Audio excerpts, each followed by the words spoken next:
Hello ladies and gents, welcome back to a brand new episode of the podcast. Today I have the great honour of having Paddy on the podcast. So thank you very much for the time and coming over to Salisbury to have a conversation about mental health with me. And before we started, we were talking about how things don't go to plan. And well, I'm going to say now, batteries will likely die because they're plagued to die whenever we do an in-person podcast.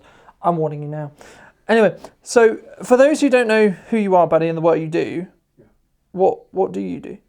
So I am someone who's got this sort of relatively new role, job title, which isn't sort of a vocational, called a mental health expert. So I'm the guy who sort of helps companies, organizations, individuals, whoever they are, avoid burnout.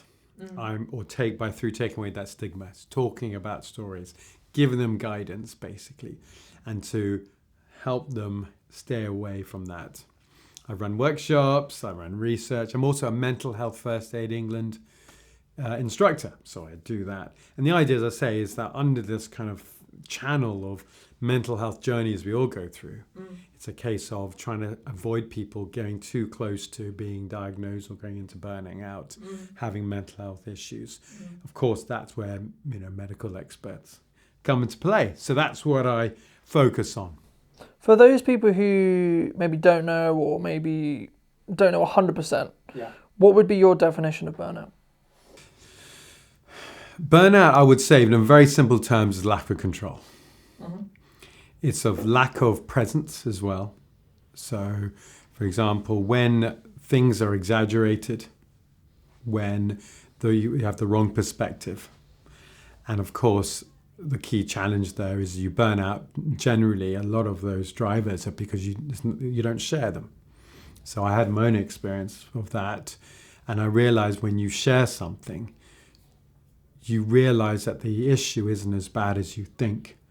If by keeping it in the mind is a key challenge, because we think we have the answers and we think we're the only people. And it's interesting when I'm talking to people, and at the moment I ask questions like, what's happening now? And it's about returning to work. And that worry, that stress, and they don't share their worry because they think they're the only one. So burnout comes when you're pushing. There's something called a mental stress container. Mental health first aid in England talk about it. So when we wake up in the morning, something that stressed us the night before probably won't stress us in the morning because our stress container is empty. So everything can flow, but little things, little bits of sand kicking. And then we're trying to push it down. I'm fine. Literally imagine this is a stress container here. And then you're pushing it down. You don't want to share it. I'm fine. Even if you're talking to a company, if you're with friends, family, whoever it is, dropping off kids at school. How are you, Paddy? And I'll probably look a bit stressed, but no, I'm fine.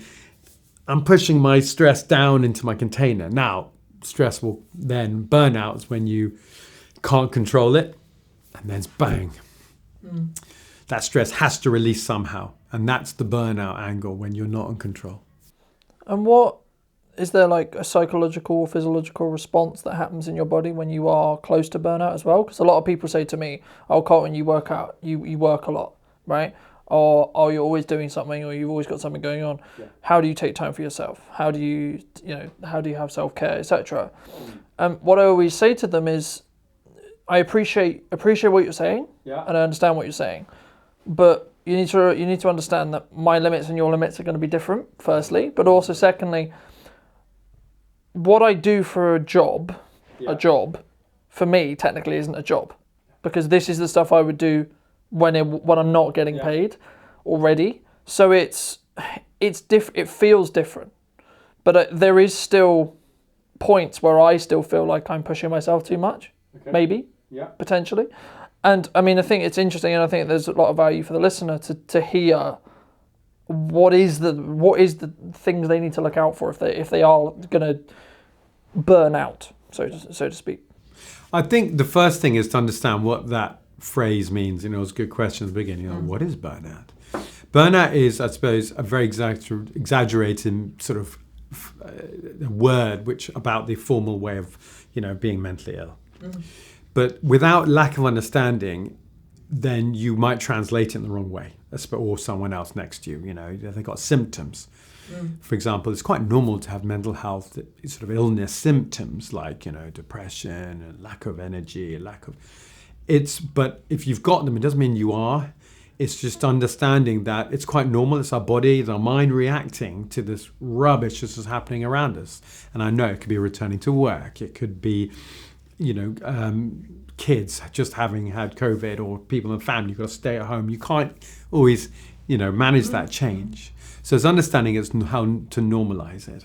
And there's a question I ask everyone, and this is something maybe for people to take part in listening to this, is mental health, and if you don't mind, I'm going to ask you the question. No, of course.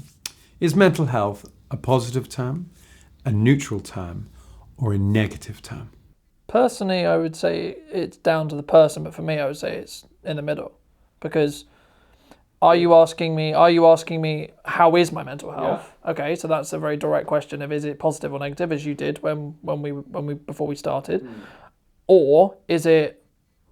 Is there something up? What's going on? That's a different way of asking the same question. So it really depends on how you frame around that question. Yeah. And that's always why I would answer it's in between. It's not one way or the other, because if you frame it one way, it will be positive. If you frame it the other way, it'll be negative. Good. So what about if I reframed and I said, what about physical health? Is physical health, that phrase, physical health, is it a positive statement? Is it a neutral statement or a negative? I think, again, it comes back to your connotation of that, right? So if I'm obese, right, or I'm not happy in my own body and I'm not happy with my own level of physical fitness, then it would be negative.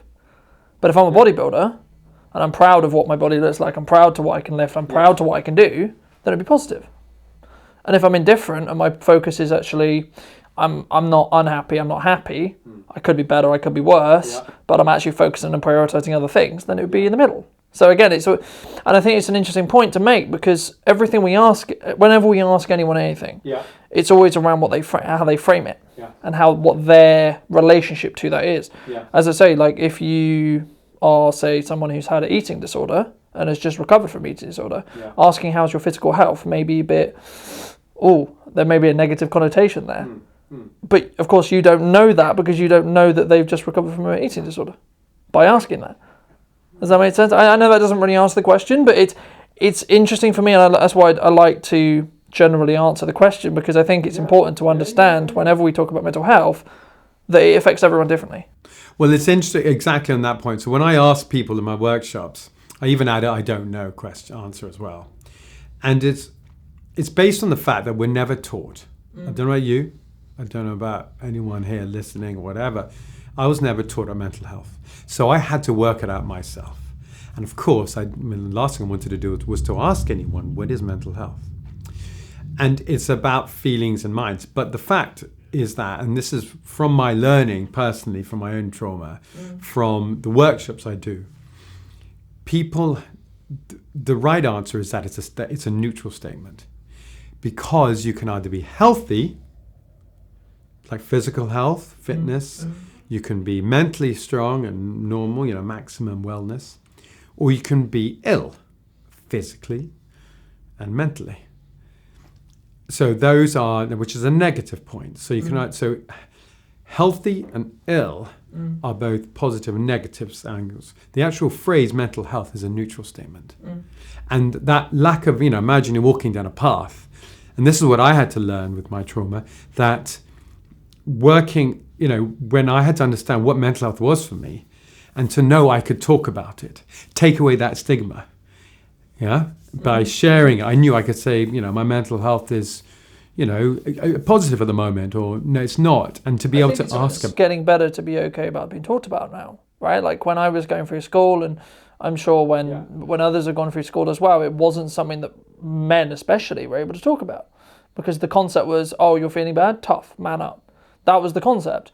But the thing was, like, there is certain psychological changes that happen when you have mental health issues, but also there is a chemical reaction in your brain. And that's what people who don't necessarily and haven't educated themselves on it, there is, in my understanding, and I got this from my mum, I didn't actually know this, but my mum told me, that there's two sets of depression. There's clinical depression, which is a chemical imbalance in your brain. Then there's what's known as reactive depression, which is closer to what I think we were discussing with burnout, whereas a certain set of actions that would stress or upset someone happen overall, then cause them to go into potentially a depressive state. Now, one is literally a chemical imbalance in your brain, e.g. your brain is not creating the right amount of hormones for you to have a balanced thought process. So that's why you feel depressed.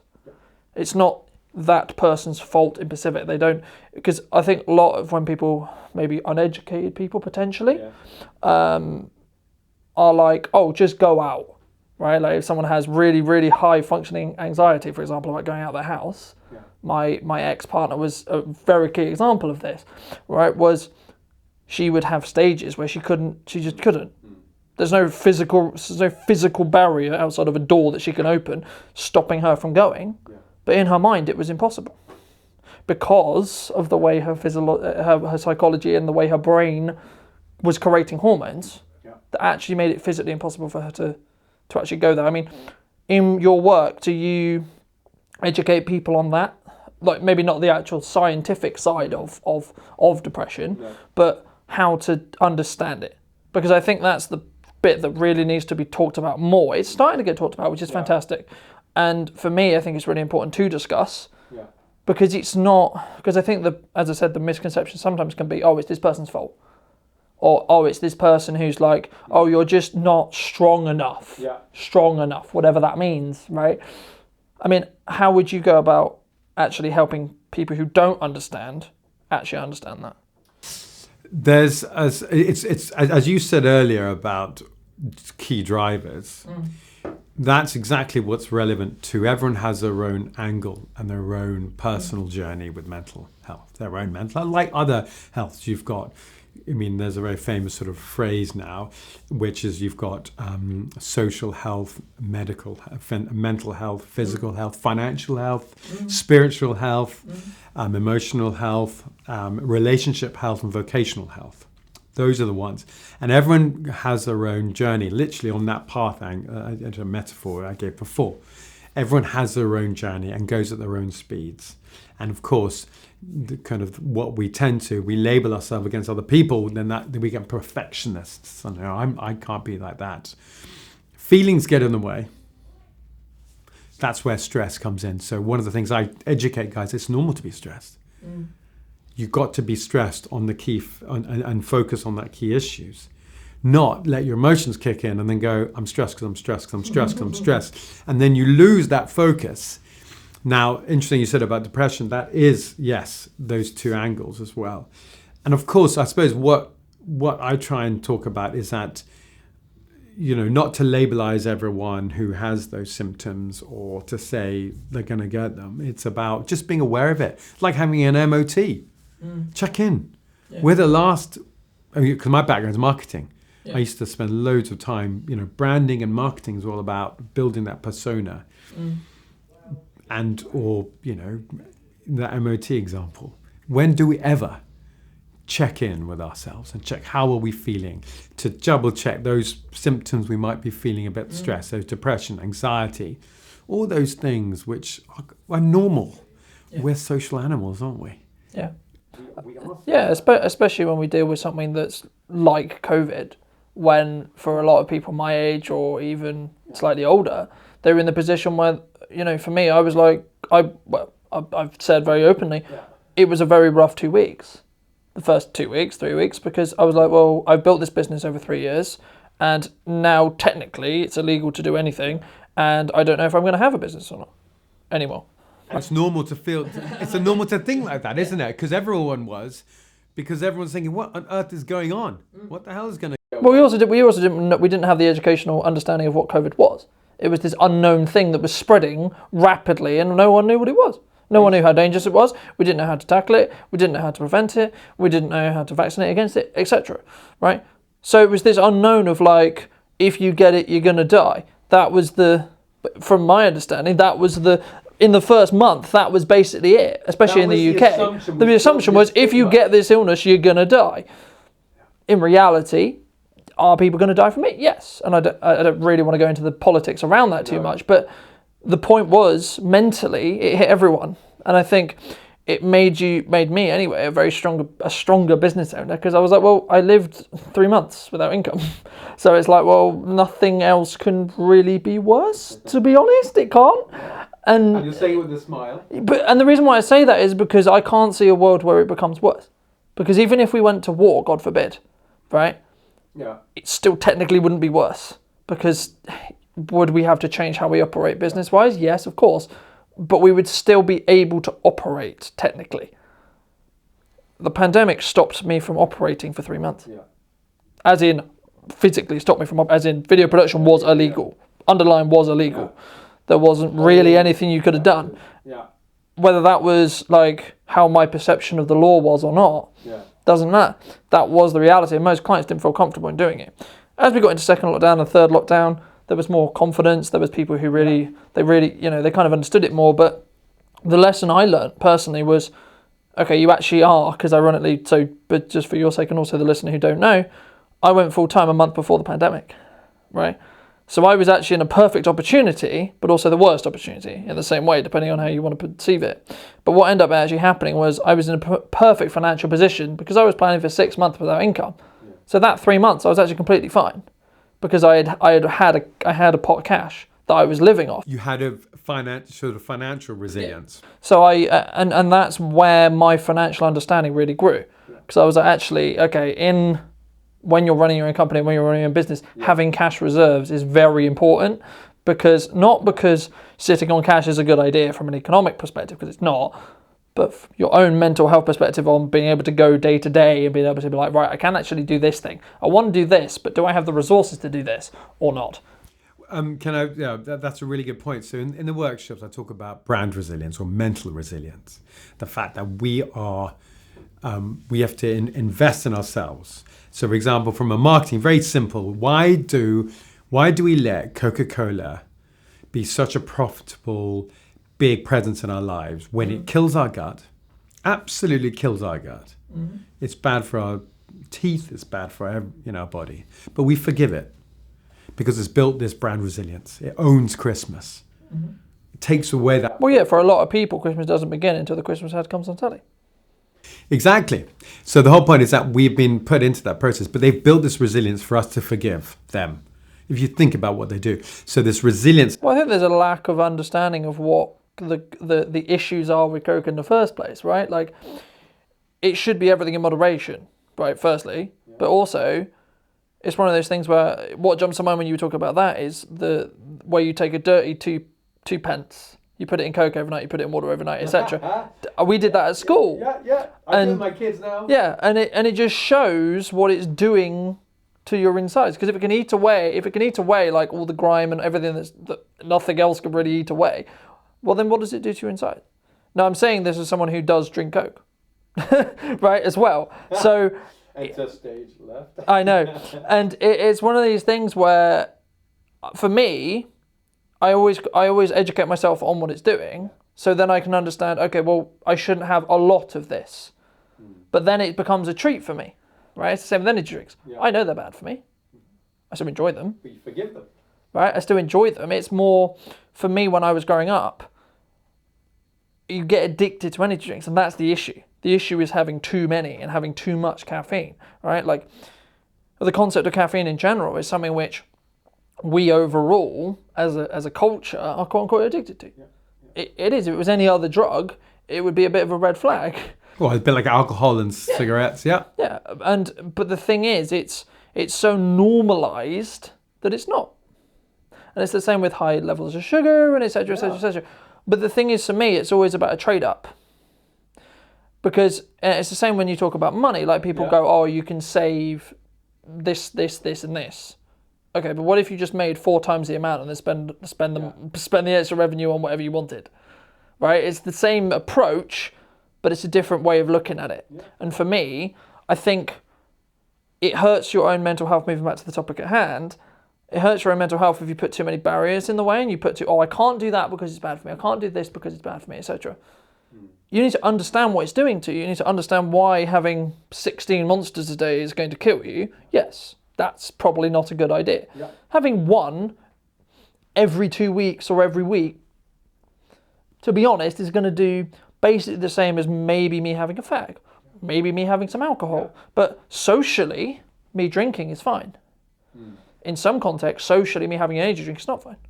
Well, that comes back to exactly this analogy. It's called this, stress container. So you got your stress comes in.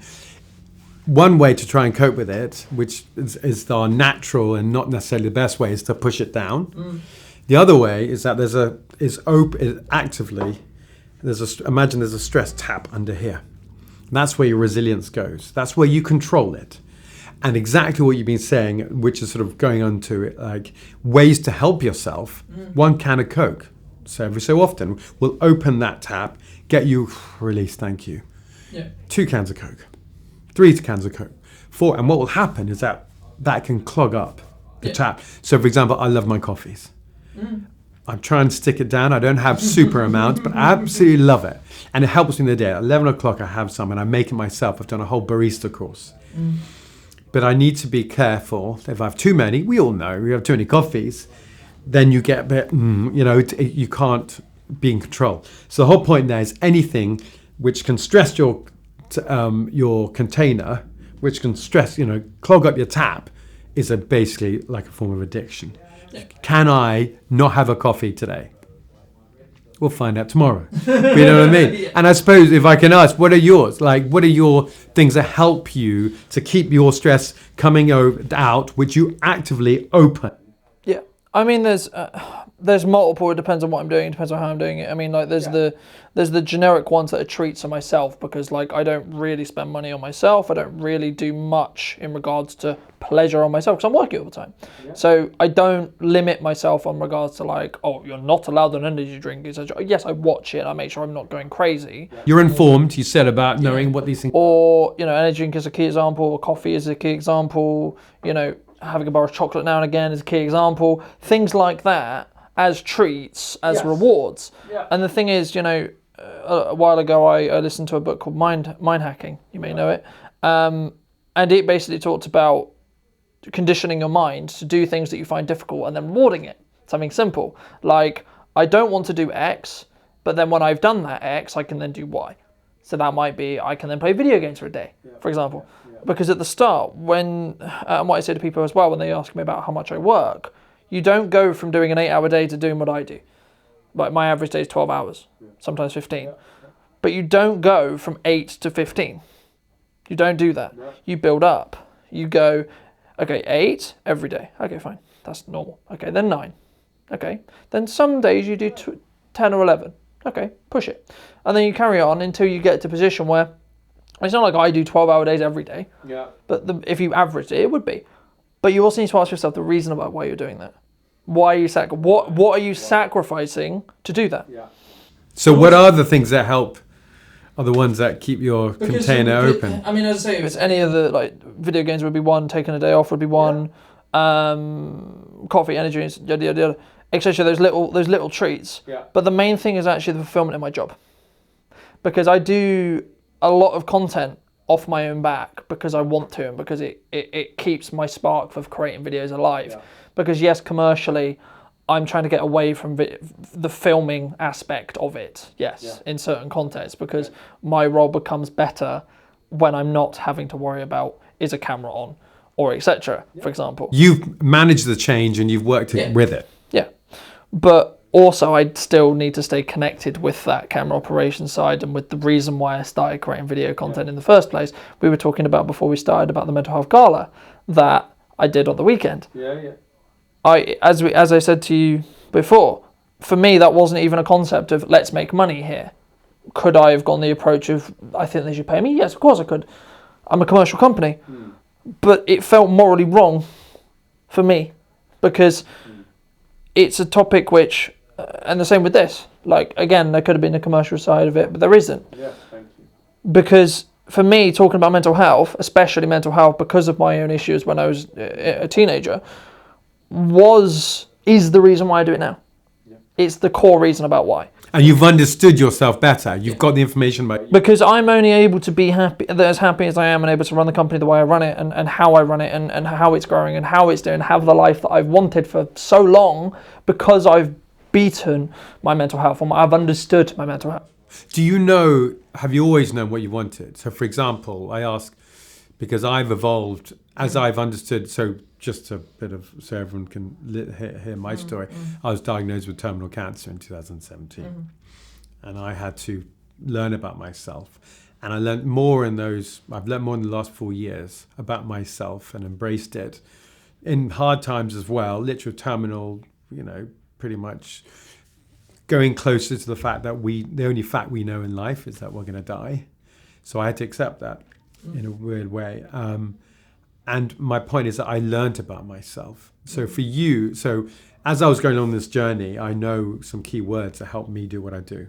For you, when you said you found out what you wanted to do, did you always know, or was it on your life journey, taking the bad times as well as the good times to really know who you are, your own brand, your own... I mean, for me, very, very early on, I knew I wanted to work for myself. I didn't know what I wanted to do. Didn't know what I wanted to do technically. Yeah. I just wanted to know I don't want to work for someone, because I know that doesn't work. I'm not that kind of person. It's never something I've enjoyed. I've always pushed back and asked, why are we doing it this way? There's a better way. But in a corporate society, you can't do that because there's traditional metrics in place that don't allow you to do that. So for me, it was always, okay, I want to work for myself. Okay, then the question was how and doing what? That was the only question.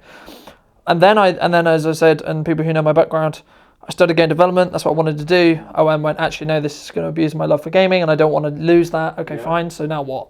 Then I wanted to be a CBT therapist for a while. Then I realized I would still only just be leaving uni now to then go and study for CBT now, right? So it was a long-winded way and I'd have to know so much more, and I actually would probably not want to actually learn it by the time I got to the point of actually learning what I wanted to learn. And for those who don't know, CBT therapy is basically mindset therapy. So it's a form of coaching that is there, but is actually traditionally done through understanding high levels of psychology and understanding the psychology of how someone's brain works. And human behavior as a concept has always interested me. Yeah, like cognitive disorders. Yeah. So cognitive disorders, etc. But so then I was like, okay, well, what do I want to do then? So I can't do that. Okay, so then I was like, okay, well, I've created videos for forever long, from the age of 12 to now. Yeah. So that's 12 years. And I was like, okay, well, how do I commercialize this? Because if I want to make a living from it, I have to make money, right? Okay, how do I make money? And then long story short, I then just started creating promotional videos, started reaching out to new businesses, started to work with business relationships, to then be in a position where I was the go-to person for Salisbury for creating videos, in most cases, in the city centre especially. And pretty small area. Small city, everyone knows everyone. But what ended up happening was I actually really enjoyed it. And what I really enjoyed wasn't actually the paycheck. What I really enjoyed was actually seeing the changes I was making to the businesses. You learnt about what drives you. And then, ironically enough, I was with, at the time of filming, I was with a good friend and a good client of mine yesterday. He's an NLP practitioner. We were talking about my value solicitation that I did with her. And I won't spoil that podcast because that's going on her channels at some point in the near future. Tune in. But, that was talking about, why do I do what I do and how do I do what I do it? And why do I run the company the way I run it? And why do I make the decisions I do? Because a lot of people don't necessarily understand the reasons why I make the reasons I do. Because if you look at like how I spend money, people would look at me and they would be a bit crazy. They were like, you're spending more than you make mostly. But that's how you grow a business. You have to overly invest in it, in time, energy, and resources, whether that's finance and your time and your energy, especially if you're trying to build a team, especially if you're trying to build a premises, especially if you're trying to build something larger than you, which for me, I've always wanted. For a long time, it was, okay, let's get this to a point where it can sustain me. Okay, great, fantastic, it can sustain me now. But what ended up happening was the goal was like, okay, so I've got here, so now why can't I go over here? So the goal gap got bigger. Well, you proved it, you practiced it and you proved it to yourself. Yeah. So, in answer to it, did I know forever what I wanted to do? To an extent, yes. To an extent, no. Well, that's, and if I can put my thoughts on that, it's like that MOT idea. The fact that unless you take time to understand yourself, to understand how you work, then everything can be quite subliminal. So, for example, with my cancer experience, with the fact that I was running a 40-person business, running millions of budgets for doing marketing, and then I stopped that, did my own consultancy, and then now I do my workshops, and I've spoken to thousands of people, and I speak to someone who I really talk about these things with. And I learned what drives me is the word validation. Not the money. I want people. But she put 2 and 2 together. You can even go deeper, and I'm happy to talk about this. I'm adopted. When I was 5 weeks old from Colombia in Bogota. And she put 5 and 5 things because she was like, it could be because you're on that umbilical cord cut and you went away from your mum. It's like, really? And I've always striven on that wanted validation angle. And it's understanding myself. So I forgive myself when I'm not having an amazing week, when I'm making, big numbers of money. When in fact, what I am doing is I'm involved in local church. I run the local worship groups. That really makes me happy. That I do these mental health workshops for free, and my local high street. I did different places. So that's what makes me happy. I've understood myself, and that's for my MOTs. When I come back to it, I need to just double check. And sounds like that's what you're learning. Yeah, but and smiles, smile you get. And I think it comes back to the understanding about why you're not going to burn out. Because once you're doing stuff that connects with your reasons about why you're doing it, you're not going to burn out. Yes, you need to be careful physically how much you're doing. Yes, you need to be careful how much mentally you're pushing yourself. Yes, because they're physical fatigue barriers. They're not actually anything else. They're just physical fatigue barriers. But outside that, it's fine. It's something and everyone's relationship to whether they're going to burn out, in ironically full circle from what we discussed at the beginning, was it's not up to you, it's up to me whether I'm burning out or not. Should I have people who say, hey, I think you're pushing too hard. Hey, I think you need to take some time off. Hey, I'm worried about you. Hey, I'm concerned about you. Are you okay? That's fine. That's showing a point of care. Yeah. Caring is not saying you need to do this because I feel you're doing too much. Because that's not your decision.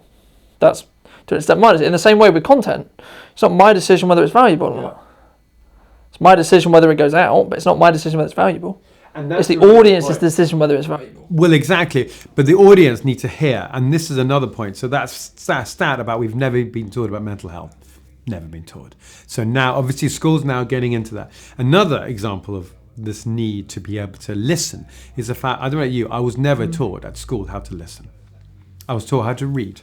I was taught how to write. I was taught how to speak. I was never taught how to listen. I did a bit of Spanish. I speak Spanish, but that was just more words. I've never taught how to listen.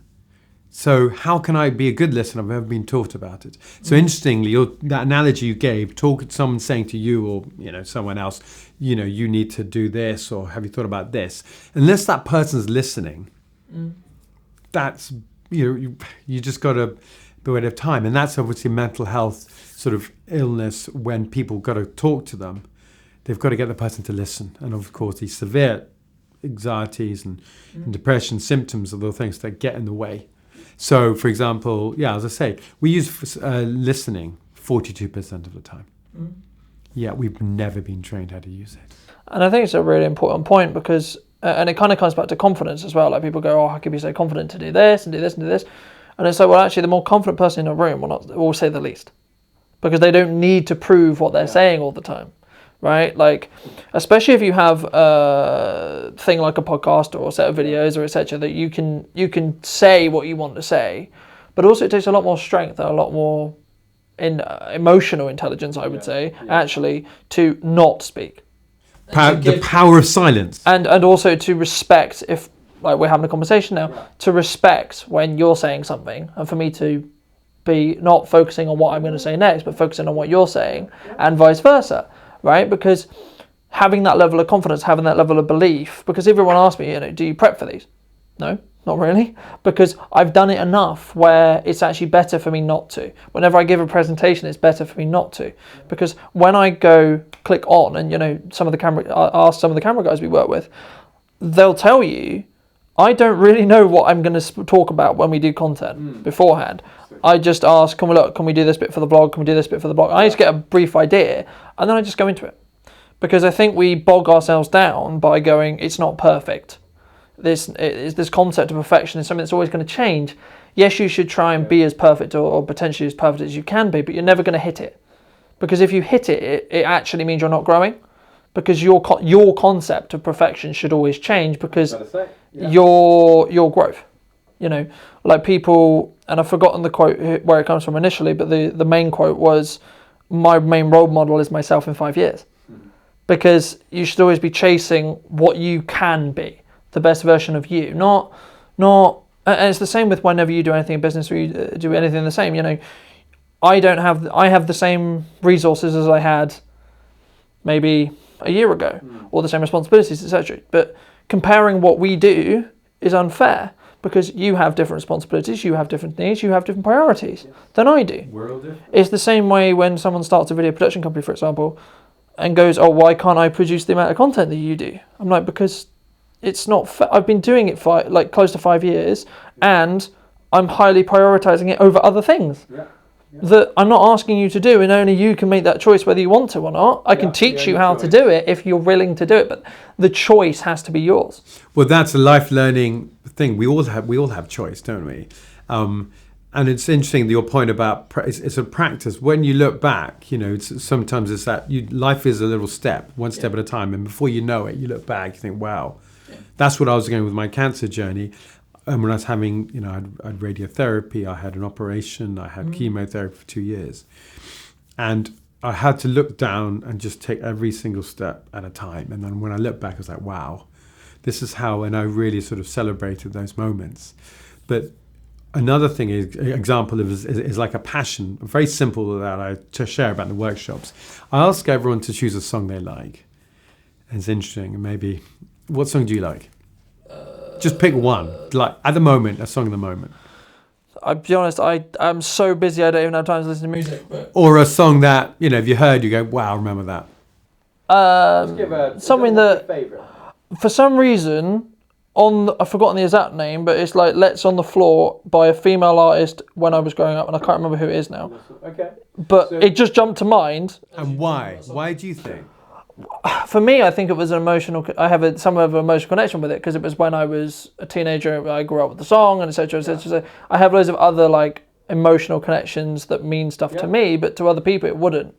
And you know, the initial point I was going to make, just on the previous point I was making, was I think Kevin Hart said, I am only in a position where I'm me versus me, because that's the only thing that makes sense. Because the main goal there is to understand that your only competition is you. It's got nothing to do with, oh, I have other competitors in my market or so on.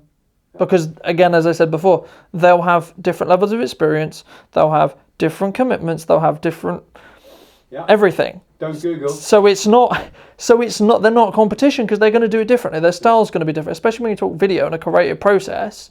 Their style's going to be different. Well, how they create it and what they create is going to be completely different to you. Yes, we might get the same thing, like we might film a Christmas market. The actual entity, just talk about things that are coming up. We might film a Christmas market, right? And we're both filming the Christmas market, but the videos will be categorically different. Because we'll tackle it in different ways. Because we have different personalities, we have different preferences, we have different ways of filming. And it's accepting that, isn't it? And being that you're different to everyone else. For example, I play the piano. Hobby. I'm not grade 26. I literally play very simply. And I got into it when I was undergoing my treatment because there's a way to have control. And it's a bit like I had to be practiced. Like and it's a really good analogy what you're saying. When you started off, or when someone's, you know, from 8 to 12 hours, you have to be patient and forgive yourself and say, look, I haven't had a great day. That's okay. You know, your mind will tell you, you're an idiot. We're probably the worst person to ever go at ourselves, aren't we? Yeah. You know, maybe the screen, or maybe, you know, I've done something and my mind will be the first person. So we've got to forgive ourselves like that. So when I was playing, I made mistakes all the time. But interestingly, I thought people could hear them. So that's when you're saying, and the only reference I could have to any piano piece I wanted to play, like, you know, I played Let It Go for my kids. The only version I've got is the film.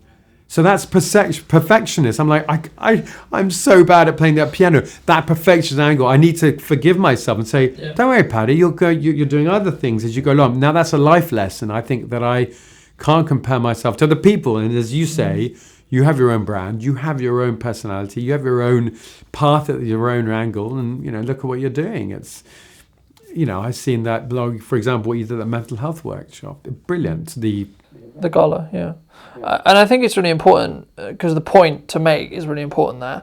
But I think also, like, when you make a mistake, and something I was told very, very early on was just carry on, because you're the only person, and maybe like 2 other people realize you made a mistake. And if you're, for example, in acting, if you're acting with people who can improvise, doesn't matter whether you forget the line, just say a line that's roughly similar and they'll work around you, because that's part of acting. And actually, if you talk to anyone who does films or anyone who does theatre or anyone, the best stuff is improvised. The best stuff is not written down, isn't scripted. Scripted gives you a structure. That's the point of scripting. It gives you a formal structure to follow. But the reason why I don't like to officially, moving back to the podcast, is we're going to do this, we're going to do this, we're going to do this, is it means I can't follow ideas and we can't see where the conversation naturally follows and naturally goes on to. And I think it's really important to establish that that's the style that works for me, and that's not the way everyone should run their podcast. If you can't do that and you know that that's not the best way to suit you, then plan everything. That's fine. There's nothing wrong with that. It's about understanding that's the process that you need to do. And it's accepting that other people are like that as well. Like if you work in an organization or if you're going to an event, people will have a different angle. And again, mental health, even with using that word, mental health, understanding that they will have another perception. The mental health frame is a frame of reference. So, for example, I take people and I ask them to look outside the window. What can you see? And everyone sees different things. I have an image on a slide which says, what color can you see when I've got different colors? Everyone is different, and you need to respect that, especially for other people, but understand you're different. And isn't that amazing? We're not robots. And is embracing that and thinking, I've got opportunity to, choose, as you said earlier on as well. So it's an amazing angle, and you've chosen what to do here, literally, to give the time to talk, and today it is, as well as other times. So I think it's a good life learning thing, because if I can mention what I'm thinking about this at the moment, I'm sort of running blogs about and running workshops about the C's of mental health. And I think if we go back when we listen again, those kind of C's of the H's, of mental health, you've got humility, and that comes up in your story. Honesty as well, when you're saying to other people, this is what I do. You tried your tech stuff and then you've gone into this angle. And of course, hearing, you're understanding what connects. Those ways, being honest, humble, and hearing others helps. And then it gives you hope, which of course has happened in your life as well as this business. For me, it's a big struggle in some ways, still struggling. But it gives you hope. It gives me help. I'm getting help now. I'm not letting my mind decide. And it gives me happiness to know I can chat with you about this, be honest. Literally, conversation like that I would never be able to talk about, say, 5 years ago. And the other there is the heart. I can make sure I can reference that heart. And I don't care because... And I think, and I think there's an important message there, because a lot of people would say, why are you talking about your own mental health things? Why, because I'm a big advocate for mental health talk and a big advocate for mental health. And the point I'm making is not feel sorry for me. I don't need you to feel sorry for me. It's we need to discuss this because some other people who are struggling with the similar things that I did don't have the strength right now, key point in that sentence, to talk about it. So what I'm trying to do, if I'm lucky enough to have any level of platform where any people listen to me, what am I doing with that platform? And if I can't do what I feel is right to make the world a better place, or in my way, then there's no point me having it. To be honest, there's no point. Because if I'm not going to use it to help showcase and help align what I feel is important to discuss and what I feel is important to showcase, then there's no point. because I don't get the feedback that I need from it. Your heart, you know what drives you. It's brilliant that you understand that. So many people won't even think about it. And of course, it's just starting that process, being patient, step at a time. And then you'll embrace it as you come along and not feel so guilty and say it's okay when other people might be, you don't have to be friends with everyone. And I mean, we'll wrap up soon because I'm conscious of time, but that's a main thing about marketing as well, though, isn't it? Yeah. Because everyone thinks when they start marketing, we need to market to everyone. Actually, no, you want to market to a very specific sector very, very well. Yeah. And you want to talk to a very specific sector. By having an opinion, though, you're going to alienate someone else. But you need to get to yourself to a point psychologically where you're okay with that. Yeah. Because I'm not going to be everything to everyone. Yeah. In the same way, you're not going to be everything to everyone. Yeah. And it's such. You might want to be, but it's not practical. You can't, because by having an opinion on anything, someone is going to have the opposite of opinion. You might take you a while to find them, but they're not. You're never going to find everyone agrees on everything. And I have friends that I don't agree always with. That's fine. That doesn't stop us being friends. That just allows me to respect what they're saying and respect what they are and who they are and what their beliefs are and where their beliefs come from. But also I expect the same back. And that's why me and those people have a good relationship, because we're able to respect our difference of opinion, and it isn't going to ruin our friendship, because our friendship is more important than us not agreeing on everything, if that makes sense.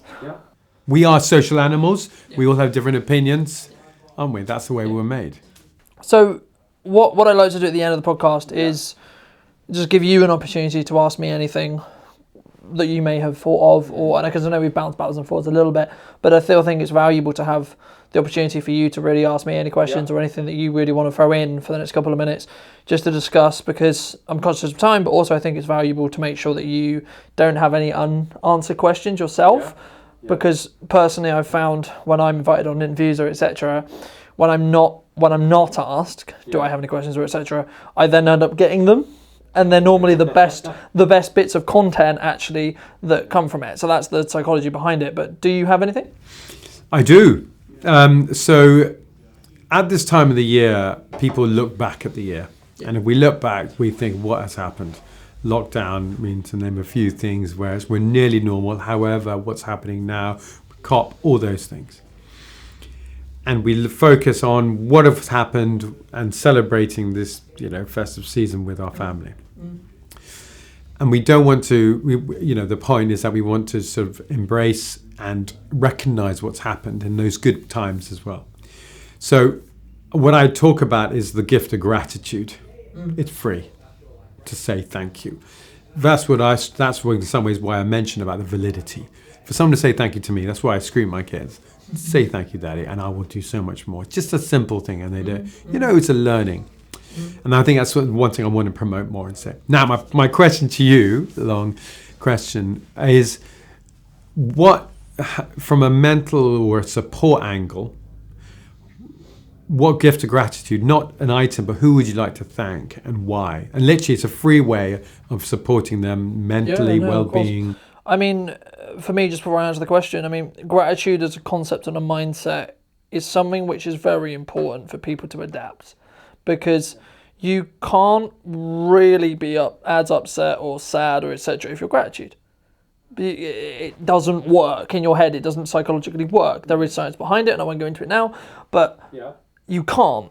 So I've been thinking about how to answer this question to an extent as you were saying it. Yeah. And I was like, well, because the easy answer is thanks my parent, so on, etc. Right? That's the traditional. Whatever you think. But of course that's there, and that's really important. And I wouldn't be the man I am today if it wasn't for my mum. Because for you and also the audience who don't know, I've grown up with a single parent, have always, and so on. And I've gone into other content on talking about that and how I've dealt with that and so on. So I won't go into it today, but the point I'm making there is that's the easy one. That's the easy way out of this conversation. That's the easy way to answer that question. But I think it's more valuable to discuss also the other factors that we need to be grateful for, right? I'm grateful that I can wake up and do what I love every day. I'm grateful that I have the health to be able to do that, especially during COVID. This was something which people didn't highlight enough. I'm grateful the fact that I can afford to do everything that I want to do. I'm grateful that I have people who are on my team, who work with me, who enjoy working with me, and I treat with respect and hopefully get respect back from them. But I thank them for their time, because whether I'm paying them £5 or £5,000, it doesn't matter, because they're still giving me time and energy, which they only have a very limited amount of. Time is a currency. Right? And it's the most important currency. And I know I talk about this a lot, but that's how important it is. Because if you don't respect people's time, you're never going to be able to, in my opinion, get to the higher levels of earning. Because the higher levels of earning, people understand how valuable their time is, and that's why they're £10,000 an hour, or £100,000 a week, or whatever it may be, to go and talk at a seminar or whatever it may be. It's not perceivably because it's because they're in so high demand for their time. That's what it costs to get their time. So supply and demand. I mean, that's simple economics, but it's also, moving back to the question, it's also about being grateful for that time when you're given it. You know, and that's why thank you for your time today in giving me the time to come on the podcast as well, because you had to drive down here, etc., etc., etc., to give me the time to talk about it. And that's something I appreciate more than anything else, because, and whenever anyone does give me their time, even if it's 5 minutes, I always appreciate it, because, as I say, it's the only currency we only have a limited amount of.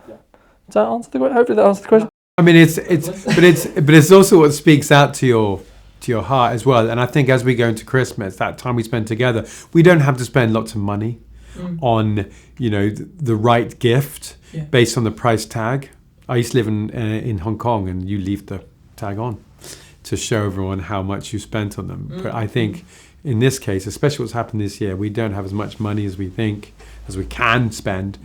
It's time. Just celebrating that time together, which we appreciate more, whatever happens next.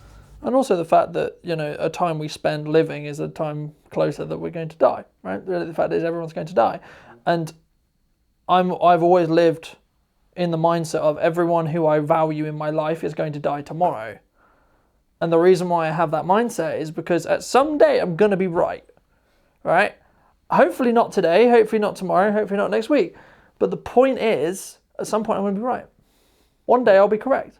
Well, as we come into the and then you can't live with regret. You won't live with regret, because if you have a mindset of, I may lose this person tomorrow, you won't not say, I love you. You won't say good night. You won't leave it on an argument. You will never leave it on a thing which is going to make you regretful, because you think they're going to die tomorrow. Hopefully they won't. But it's just on that point, it puts you into life into perspective.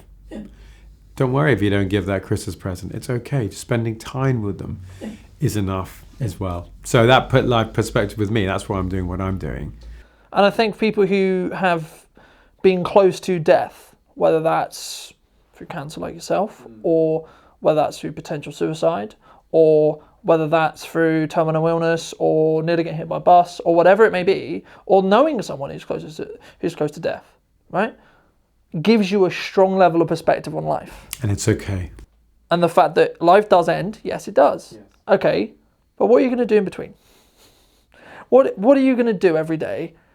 And how are you going to change and do what is, to be honest, this is really selfish. People don't talk about it being selfish, but it is. It's really selfish. What you're doing is trying to get your life to a point where you actually are so fulfilled and so happy with it that every day feels like a holiday. Do you remember the Rolo advert? Well, I talk in my workshops, give yourself the last Rolo. And don't feel guilty about it. Fantastic. To end off, where can people reach out to you, talk to you, possibly get you down to do a mental health workshop for their business, etc.? Where's best for people to do that, if they want to? Rolo, or give me their last Rolo. Or give you that. So the best place, my website. So it's www.melville-solutions.com. I've got a LinkedIn as well, so just do Patrick Melville or Melville Solutions. Those are the two main channels, and I'm very happy to have a chat. At the moment, I don't charge a number for my mental health workshops. I ask for a gift to keep me going, and I give a donation to the orphanage where I'm from, Colombia, and to the research done for my glioblastoma brain tumour. Fantastic. Thank you ever so much for the time. Really appreciate it. Wishing you a good festive season. Absolutely. And if you did enjoy this video, I'd love to hear what you think in the comment section down below. And if you would like to hear anything more about Patrick, he'll be linked in the description down below. And I'll see you very, Very soon.